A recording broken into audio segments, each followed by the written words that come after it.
Think about it, a place where even sunlight hesitates before touching the ground, where every leaf feels like a pair of eyes, and every sound is a warning. This is not just a jungle, this is the Amazon, the most dangerous test of survival.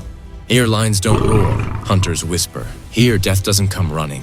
It comes slowly, quietly. One wrong step, and you become history. Venomous snakes, silent killer cats, and creatures so lethal, they kill you before you even see them. In the Amazon, the scariest thing isn't the animals, it's what you can't see at all. So if you think you're brave, watch this video till the very end, because the Amazon does not forgive those who take it lightly. People often call the Amazon the lungs of the earth because it is a sea of trees, so dense that from above, all you can see is endless green. But the real Amazon is not understood from above. It is understood from within. This jungle spreads across several countries, and through its heart flow the Amazon River and its countless tributaries. Here, the river is a road, a marketplace, and the lifeline of survival. Many people travel by boat because in many places, walking trails are difficult and sometimes impossible. And this is where the true mystery of the Amazon begins. Here, everything keeps changing with water, trees, and time. Now imagine this. You are standing on the riverbank. The water sometimes looks deep brown, sometimes like tea, sometimes almost black. These colors are not dirt, but the jungle story. Leaves, wood, soil, and natural elements dissolve into the water, giving it different shades. Near the river, there is a strange coolness in the air, yet the humidity is so intense that your clothes start to feel heavy within minutes. Sweat forms on your forehead, yet your body feels as if the air itself is clinging to you. The heat of the Amazon is not just about temperature. It is the heat of humidity, which slowly tests both your strength and your patience. The moment you step into the jungle, the first thing you notice is a wall of sound. There is no silence here. The constant hum of insects, distant calls of monkeys, the drip of water falling from leaves, and the sharp cry of a bird from time to time. Together, they make it feel as if the jungle itself is speaking to you. But this conversation has strict rules. The quieter you are, the more the jungle reveals to you, and the more careless you become, the more the jungle reminds you that here, you are the guest, not the master. To understand the Amazon, remember one key thing. This jungle lives in layers. At the top is a towering canopy where sunlight reaches first. Most fruits, flowers, and leaves are found there, and many animals spend their entire lives without ever coming down. When you look up from below, you may see only a green ceiling, but on that same ceiling, monkeys may be jumping, colorful parrots may be flying, and somewhere a large predatory bird may be circling the air. Sometimes, the presence of a powerful hunter like the harpy eagle can silence the smaller creatures of the forest, as if everyone knows that today, even the sky is watching. Now come down below, where less sunlight reaches. Plants grow large, broad leaves to capture as much light as they can. Everything here is designed for survival. The roots of trees often spread along the surface as if gripping the ground tightly, because the soil is not always deep or firm. Near the base of some trees, wide buttress-like supports rise up, making it look as if the tree has built walls for itself to keep from falling. And in between, you'll see vines stretching from one tree to another, as if the jungle has built rope bridges for itself. And now we come to the creatures without which the Amazon would feel incomplete. First, the monkeys.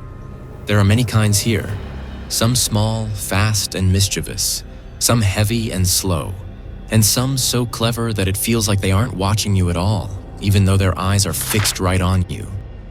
Animals like sloths seem as if time itself moves differently for them. They move slowly because their entire strategy is simple.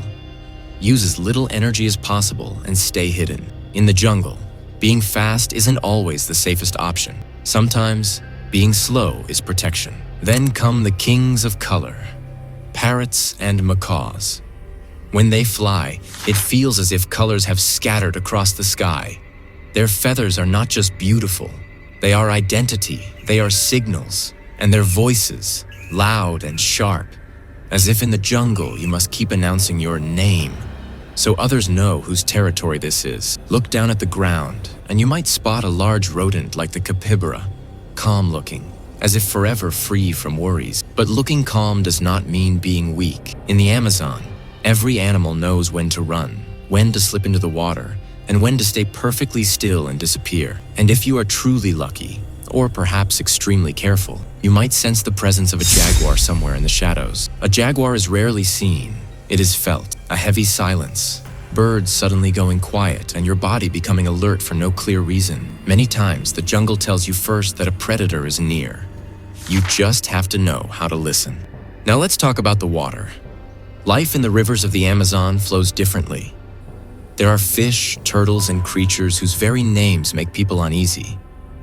The story of the piranha is very famous, but in the real jungle, fear doesn't come from a single name. It comes from the unknown. In some areas, fish like electric eels can be found, capable of delivering powerful shocks. And in certain regions, there is also the pink river dolphin, known by different names among local people, and woven into many folk legends. Above the water, it may often look like there's nothing at all, but below, an entire world is in motion.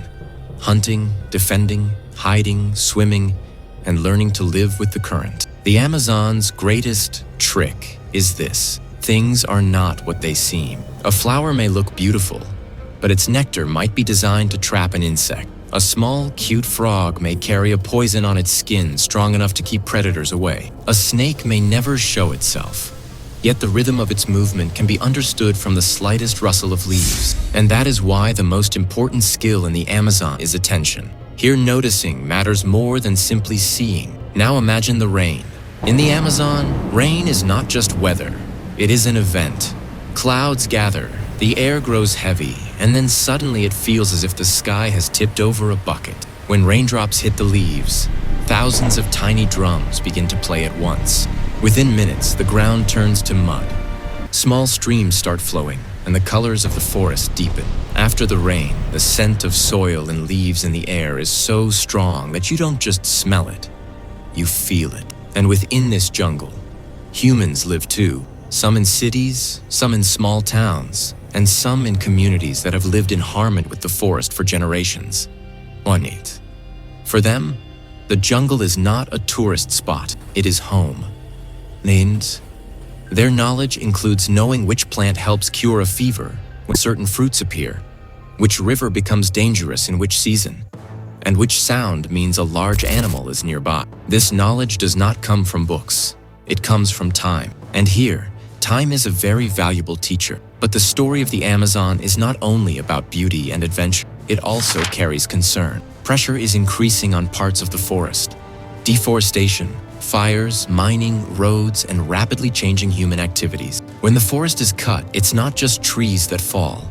A whole small world breaks apart. Birds' nests, the lives of insects, the balance of the soil, the grip of riverbanks. Everything begins to change, slowly but surely. And these changes don't stay limited to the Amazon, because a forest this vast is deeply connected to climate, rainfall, and natural cycles. If the forest survives, it's not just animals that survive. The earth itself can breathe a little easier. Now you might be thinking, I can't even go there, so what can I do? And this is where the story connects to you. Protecting the Amazon doesn't just mean worrying about a distant forest. It also means adding a bit of awareness to your own choices. Learning about the things that put pressure on forests, buying responsibly, and supporting efforts that protect the jungle and the people who live there. These may seem like small steps, but when many people take small steps, the path changes. And most importantly, when you learn about the Amazon, understand it, and tell others about it, you stop treating it as something far away. You turn it into a responsibility. I'll leave you not with a final image, but with a final feeling. Walking through the Amazon is like being inside an ancient living book, where every leaf is a page, every sound is a sentence, and every river is a long chapter. Here, life is both beautiful and strict. There is kindness, and there are rules. And above all, every creature, every plant, every drop of water is connected in some way. The Amazon teaches you that the strongest thing in the world is not isolation, but connection.